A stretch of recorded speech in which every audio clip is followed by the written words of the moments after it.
ብዛዕባ ስደተኛታት ንምቕባልን ንምስጓግን ዝተሰማምዓ ክልተ ሃገራት ዝምልከትን የሱሴ ብምባል ንብዙሓት ከደናግር ዝጸንሐ ብዙሓት ኣመንቲ ዘፍረየ ግለሰብ መወዳእቱ ዘጋጠሞ ዝምልከትን ትራምፕ ኣብ ሱዳን ዘሎ ግጭት ንምፍታሕ ዝተዛረቦ ዝምልከትን ግብሪ ብዘይምኽፋሉ ንሓደ ዓመት ንኽእሰር ዝተፈርደ ስፖርተኛን ብጀካዚ ብጥኢት ወቕዕዎም ዝብል መግለጺ ፕረዚደንት ዝምልከትን ካልእ ሕፅር ዝበሉ ሓበሬታታት ክንክሪና ሳሞዳት ኣምሳይ ጽንሖ ከምቲ ልሙድ ላይክ ጌርኩም ጀምሮ ላይ ከይትረስዑ ለስገው ፕሬዚደንት ፈረንሳ ኢማኑኤል ማክሮን ኣብ ብሪጣንያ ናይ ስራሕ ምብጻሕ የካይድ ኣሎ ምስ ቀዳማይ ሚኒስትር ብሪጣንያ ኪር ስታርመር ኣብ ብዙሕ መዳያት ይዛተዩ ከም ዘለዉ እውን ተፈሊጡ ኣሎ። ሓደ ካብቶም ዝዛተዩሎም ዘለዉ ኣብ ስምዕ ክበጽሑ ይኽእሉን እዮም ዝተባሃሉ ጉዳያት ጉዳይ ስደተኛታት እዩ። እቲ ሓደ ይኣቱ እቲ ሓደ ይወፅእ ኢሎም ዝሰመይዎ ውጥን ብሪጣንያ ብዘይሕጋዊ መንገዲ ናብ መሬታ ንዝመፁ ጀላቡ ናብ ፈረንሳ ክትመልስ ፈረንሳ ከዓ ሓደ ምስ ብሪጣንያ ርክብ ዘለዎ ንኣብነት ስድርኡ ኣብ ብሪጣንያ ዝቕመጡ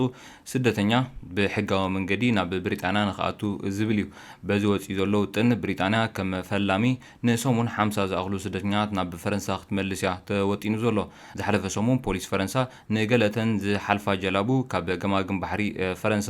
ክብገሳ ከለዋ እናንፈሰ ዘርኢ ቪድዮ ተዘርጊሑ ነይሩ። ብዙሓት ብሪጣንያውያን ነቶም ናይ ፈረንሳ ፖሊስ ኣድናቆቶም ክገልጹ ከለዉ ቀዳማይ ሚኒስትር ኪር ስታርመር ብወገኑ ፈረንሳ ንሰምሰርቲ ኣብ ምትሓዝ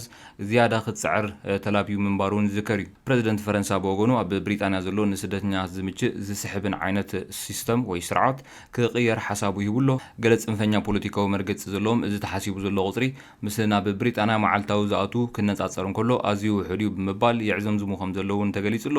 ገለ እውን ተግባራውነት እዚ ኣብ ስምዕ ክበጽሕ ተቃሪቡ ዘሎ ውጥን ኣብ ምልክት ሕቶ የእትዮሞ ከም ዘለውን ተፈሊጡ ኣሎ።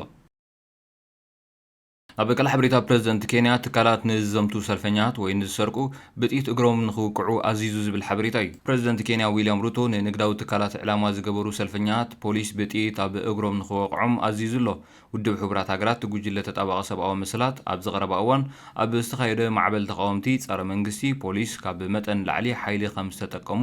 ምኽሳሶም ዝዝከር ኮይኑ ብሶኒ 31 ሰባት ከም ዝተቐትሉን መንግስታዊ ትካላት ሓቢሮም ነይሮም። ዝኾነ ትካል ወይ ንብረት ናይ ካልእ ሰብ ከቃጽል ዝተታሕዘ ሰብ ኣብ እግሩ ብጥኢት ተሃሪሙ ኣብ ሆስፒታል ክኣቱ ምስ ተሓከመ ድማ ድሒሩ ናብ ቤት ፍርዲ ክውሰድ ኣለዎ። ኣይተቐተልዎም እግሮም ምስባሮም ግን ኣረጋግጹ ክብል እቲ ፕረዚደንት ገሊጹ ኣሎ። ብተወሳኺ ንፖለቲካዊ መወዳድርቲ ካብ ስልጣን ብሓይሊ ንምእላይ ዓመፅ ዝመልኦ ተቃውሞን ንዘይሕጋዊ ኣገባብ ከይምውሉን ኣጠንቅቑ። ኣብ ርእሲ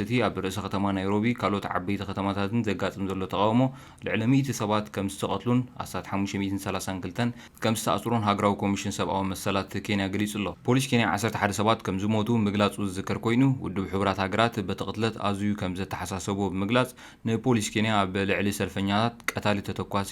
ተጠቂሞም ብምባል ነቒፉ ምንባሩ ዝዝከር እዩ። ሩቶ ግን ብረቡዕ ኣብ ዝሃቦ መደረ ንስጉምቲ ፖሊስ ብምሕላቕ ኣብ ልዕሊ ሓይልታት ጸጥታ ዝፍጸም መጥቃዕቲ ከም ኣዋጅ ኩናት ኣብ ልዕልቲ ሃገር ክኸውን እዩ እውን ኢሉ ኣሎ።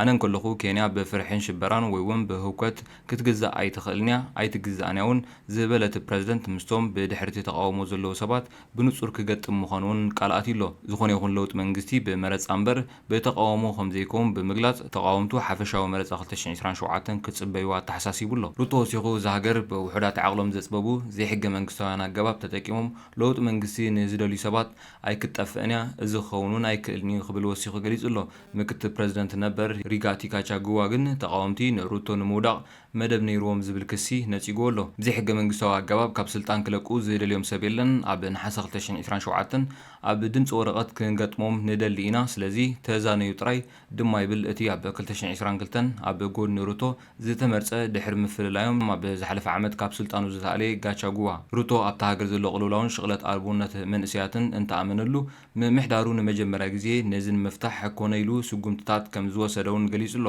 እቲ ወዲ 58 ዓመት መራሒ ብዝደለኹም ዓይነት ኣስማት ክትጽውዑ ትኽእሉ ኢኹም ኣብ ኬንያ ግን ሰላምን ምርግጋእን ከም ዘሎ ከረጋግጽ ይደሊ እየ ክብል ተሰሚዑ ኣሎ። ናብ ቀል ሓበሬታት ትራምፕ ኣብ ሱዳን ሰላም ንኽህሉ ክፅዕር እየ ዝበሎ ዝምልከት እዩ። ትራምፕ ኣብ ዋይት ሃውስ ምስ መራሕቲ ሃገራት ኣፍሪቃ ላይቤርያ፣ ሴኔጋል፣ ጋቦን ከምኡውን ሞሪታንያን ጊኒ ቢሳውን ኣብ ዘካይዶ ዘሎ ርክብ ኣብ ከም በዓል ሱዳን ዝኣመሰሉ ቦታታት ሰላም ነማቻቻ ኣለና ክብል ተዛሪቡ ኣሎ። ሓደ ስሙ ክግለጽ ዘይደለየ ላዕለዋይ በዓል ስልጣን ኣሜሪካ ሚኒስትሪ ጉዳያት ወጻኢ ንጋዜጣ ሱዳን ትሪቡን ኣብ ዝሃቦ ሓበሬታ ኣሜሪካ ኣብ ሱዳን ዘሎ ቅልውላው ንምፍታሕ ምስቶም ተዋግእቲ ወገናት ብምትሕብባርን ምስ ሃገራውያን መሻርክቲ መሳርሕታት ብምውሃድ ነቲ ግጭት ነባሪ ፍታሕ ንምንዳይ ቃልኣት ያላ ክብል ተሓቢሩ ኣሎ እቲ ኣሜሪካዊ በዓል ስልጣን ወሲኹ ልዕሊ 65,000 ሜትሪክ ቶን ናይ ኣሜሪካ ብጅምላ ስርናይ እኽልን ከምኡውን ሓሪጭ ስርናይን ኣብ ቀረባ እዋን ናብ ፖርት ሱዳን ኣትዩሎ ብምባል እውን ተዛሪቡ ኣሎ ን3.2 ሚልዮን ሰባት ንሓደ ወርሒ ክምግብ ዝኽእል ምዃኑ እውን ኣረጋጊጹ ኣሎ እቲ በዓል ስልጣን ወሲኹ ኣብ 7 ጎረባብቲ ሃገራት ንዝርከቡ ልዕሊ 4 ሚልዮን ተመዛበልቱን ሓገዝ ይገብር ኣሎ ብምባል ሓቢሩ ኣሎ ድሕነት ሰብኣዊ ሓገዛት ዝህቡ ሰራሕተኛታት ከምኡ ሲቪላት ብምርግጋጽ ብዘይ ዕንቅፋት ተበጻሕነት ሰብኣዊ ሓገዛት ምርግጋጽ ከም ዘድሊ ደጊምና ንገልጽ ይብል እቲ በዓል ስልጣን እዚ ከምዚ ኢሉ እንከሎ ልኡኽ ሕቡራት ሃገራት ጎኒ ጎኒ ሕብረት ኣፍሪካ ኣብ ኢትዮጵያ ዝተፈላለዩ ዘተታት ንምክያድ መደባት ከም ዘለዎን ኣፍሊጡ ኣሎ ናብ በቀላ ሓበሬታ ሄኖክ ብጸቢብ ፍልሊ ካልኣይ ኣትዩ ዝብል ሓበሬታ እዩ ከምዛ ትሪእዎ ኣለኹም ኣብ ስእሊ ሄኖክ ሙሉ ብርሃን ኣብ ዝሳተፈሉ ዘሎ ቱር ማግኒፊሸንት ሻንጋይ ሓሙሻይ መድረኽ ተኻይዱ ነይሩ ትማሊ ኣብዚ ኸኒ ከም ትሪእዎ ኣለኹም ሄኖክ ሙሉ ብርሃን ብኣዝዩ ጸቢብ ብናይ ኳሕሶም ፍልሊ ካልኣይ ክኣቱ ኽኢሉ ኣሎ ብዘይካዚ ኤቨን የማነ ሻድሻይ ተርታ ብምሓዝ ምስ ላዕለዎት 10 ወፂኡ ኣሎ ማለት እዩ ሄኖክ ኣብ ብጫ ማልያ ብ8 ካልእ ጥራይ ተፈንቲቱ ካልኣይ ደረጃ ሒዙ ኣሎ ኣብ ቀጠልያ ድማ 33 ነጥቢ ራብዓይ ተርታ ሒዙ ኣሎ ሄኖክ ጽቡቕ ውጽኢት እዩ ዘመዝግብ ዘሎ ብጫ ማልያ ምውናኑ ይተርፎን ሄኖክ ናብ በቀላ ሓበሬታ ምናልባት ካብ ስፖርት ከይወፅና ኮለና ብስጳኛ በተደጋጋሚ ዝረአ ብዛዕባ ግብሪ ምኽፋል ዝበሃል ስፖርተኛታት ክቕፅዑ በተደጋጋሚ ንርኢ ኣለና ወይ ከዓ ንርኢ ነርና ኢና ሮናልዶ ሜሲ ኔይማር ከምኡውን መሪኖ ዝኣመሰሉ ኣሰልጠንቲ ከምኡውን ተፃወቲ ቅድሚ ሕጂ በዚ ናይ ስጳኛ ግብሪ ምኽፋል ኣደናጊርኩም ተባሂሎም ክሳብ ማእሰርቲ ተፈሪድዎም ናብ ገንዘብ ተቐይሩ ዝወፁ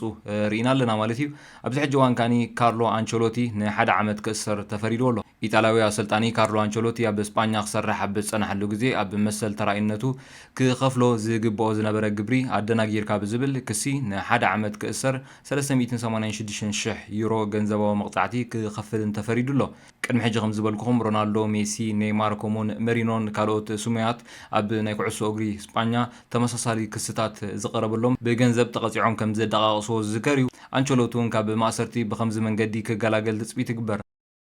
ናብ ካልእ ኣገራሚ ሓበሬታ ምስ ንኸይድ እትሪእዎ ዘለኹም ሰርጌይ ቶርፕ ዝተባሃለ ሩስያዊ መራሒ ሃይማኖት ኮይኑ ሳይበርያዊ ኢየሱስ ተባሂሉ ዝፍለጥ ንርእሱ ከም ኢየሱስ ንሞት ብምስዓር ከም ዝተንስአ ዝቆፅራ ሰርጌይ ኣብ ዝቐረባ እዋን ን12 ዓመት ማእሰርቲ ተፈሪድዎ ናብ ቤት ማእሰርቲ ኣትዩ ኣሎ እቲ ማእሰርቲ ኣብ ልዕሊ ሰዓብቲ እቲ ሃይማኖት ኣካላውን ስነ ኣእምራውን ጉድኣት ኣውሪዱ ብዝብል ዝተፈፀመ ምዃኑ ኦዲት ሴንትራል ሓቢሩ ኣሎ ሰርጌይ ኣብ ዝሓለፈ ህይወቱ ፖሊስ ትራፊክ ነይሩ ኣብ 1990 እዩ ብመንገዲ እቲ ሃይማኖት ብዙሓት ሰዓብቲ ከፍሪ ዝኽኣለ ምፍራስ ሕብረት ሶቪየት ጽቡቕ ዕድል ስለ ዝፈጠረሉ ሰርጌይ ሃንደበት ሓደ መዓልቲ ኣነቲ ካብ ሞት ዝተንስአ ኢየሱስ ኢሉ ንነብሱ ኣወጀ እዚ ንብዙሓት ኣሚኖም እውን ክቕፅል ጸኒሑ ኣብ ዝቐረባ እዋን ግን ንሰዓብቲ እቲ ሃይማኖት ንናይ ጉልበት ምዝመዛን ገንዘቦም ብምብላዕ ከቢድ ኣካላውን ስነ ኣእምራውን ጉድኣት ኣውሪድካ ኢኻ ብዝብል ን12 ዓመት ክእሰር ተፈሪድዎ ኣሎ ስዝጋይ ሎማዓን ዝበልናዮ መደብ ዝመስል ነይሩ ክሳብ ዝቕፅል መደብ ሰላም